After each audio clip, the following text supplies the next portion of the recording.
Hello guys, welcome to my channel. Episode की शुरुआत सुरभि से होती है। वो पानी को देखती है और उसे फ्रिज के नीचे खुशी का बेल्ट दिखता है और वो घबरा जाती है। वो फिर कार्तिक को आवाज़ लगाती है, वो आता है, वो भी चौंक जाता है। फिर वो तुरंत इसे खोलने की कोशिश करते हैं। वो अपनी बेटी को बचाने के लिए प्रार्थना करती है। इस बीच खुशी ठंड के कारण अंदर ही अंदर बेहोश हो जाती है, जबकि वो दोनों हर संभव कोशिश करते हैं कि दरवाज़ा खुल जाए। वो बंद है और चाबी उन्हें नहीं मिलती है। फिर ताई और प्यारे परिणाम देखने के लिए टेंशन में खड़े रहते हैं जब एक चूहा शेल्फ के चारों ओर घूमता है और वो चाबी को नीचे गिरा देता है और वो ज़मीन पर गिर जाती है और सुरभि उसे देख लेती है। वो इसे लेने के लिए दौड़ती है और कार्तिक को देती है। वो जल्दी से फ्रिज खोलते हैं। खुशी पूरी तरह से नीली हो गई होती है। देखकर वो लोग हैरान हो जाते हैं। फिर वो लोग उसे कमरे में ले जाते हैं। ताई और प्यारे सब जाने के बाद टेंशन में रहते हैं। वो चिंता करते हैं कि उसे बचाया जा सकता है, लेकिन वो कहती है कि खुशी मर चुकी होगी जब तक तो।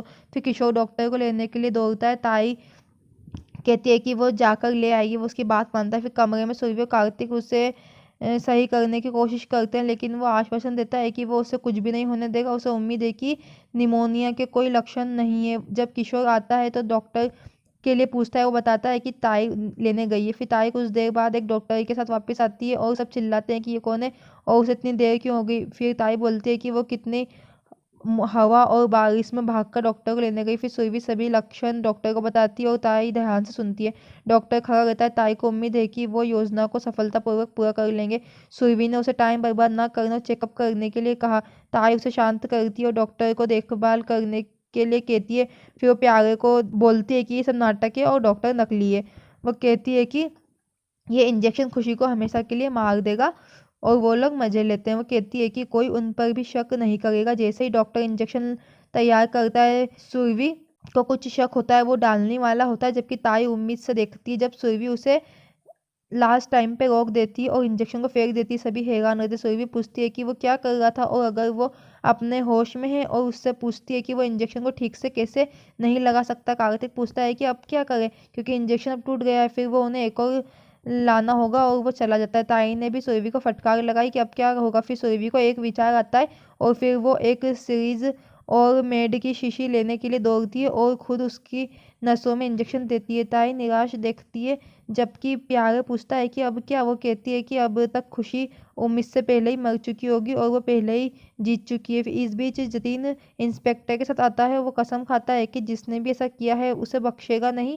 इसके लिए सुरभि ने उन्हें थैंक यू बोला। प्यारे पूछता है कि जांच की क्या ज़रूरत है। जतिन कहता है कि ज़रूरी है, क्योंकि उन्हें ये पता लगाने की ज़रूरत है कि खुशी के साथ इतना घिनौना काम कौन कर सकता है। ताई जतिन की चिंता से परेशान होती है, सोचती है कि पुलिस को क्यों बुलाना पड़ा। किशोर पुलिस को नीचे ले जाता है और कहता है कि शायद वो अपराधी को पैरों के निशान से पहचान सकते हैं। प्यारे और ताई टेंशन से देखते हैं, क्योंकि पुलिस जांच कर रही होती है।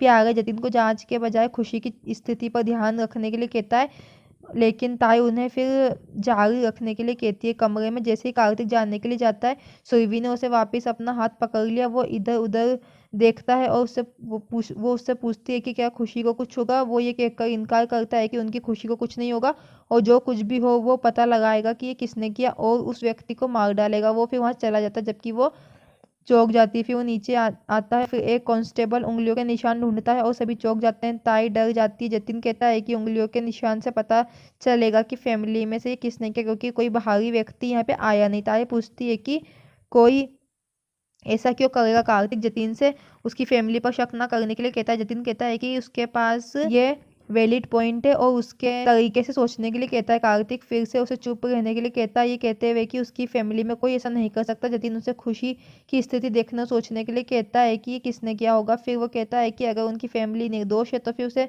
उंगलियों के निशान देने में कोई दिक्कत नहीं होनी चाहिए।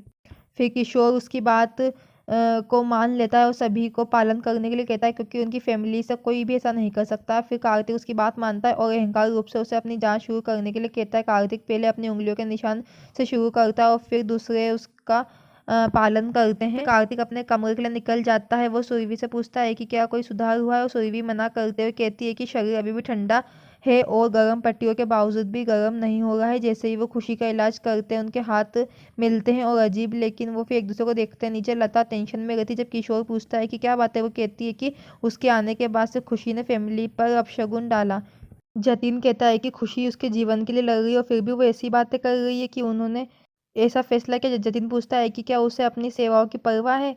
फिर वो कहती है कि वो जानबूझकर अपने बयान को गलत समझ रहा है, जैसे कि वो खुशी के लिए महसूस करती है, लेकिन उससे अपनी फैमिली पर कोई संदेह नहीं होगा। वो कहता है कि वो ऐसा नहीं कर रहा है, लेकिन उन्हें ये पता लगाने की ज़रूरत है कि ये ऐसा घिनौना काम किसने किया है। ताई ने लता को काम पूरा करने के लिए कहा ताकि वो अपनी बेगुनाही साबित कर सके। वो उसे फिर साइन करने के लिए ले जाती है, लेकिन इससे पहले कि वो फिंगरप्रिंट कर पाती, इंस्पेक्टर चप्पल की ओर इशारा करता है। ताई इस मौके को चुपके से फ़ायदा उठाती है और लता के बॉक्स में निशान लगा देती है। इससे पहले कि वो फिंगरप्रिंट कर सकते, सभी की निगाह उस तरफ चली जाती है। लता कहती है कि ये तो इसकी चप्पल है। सुनकर सभी हैरान रह जाते हैं। प्यारे ताई पर मुस्कुराता, जबकि वो कहती है कि केवल एक आकस्मिक झटका था।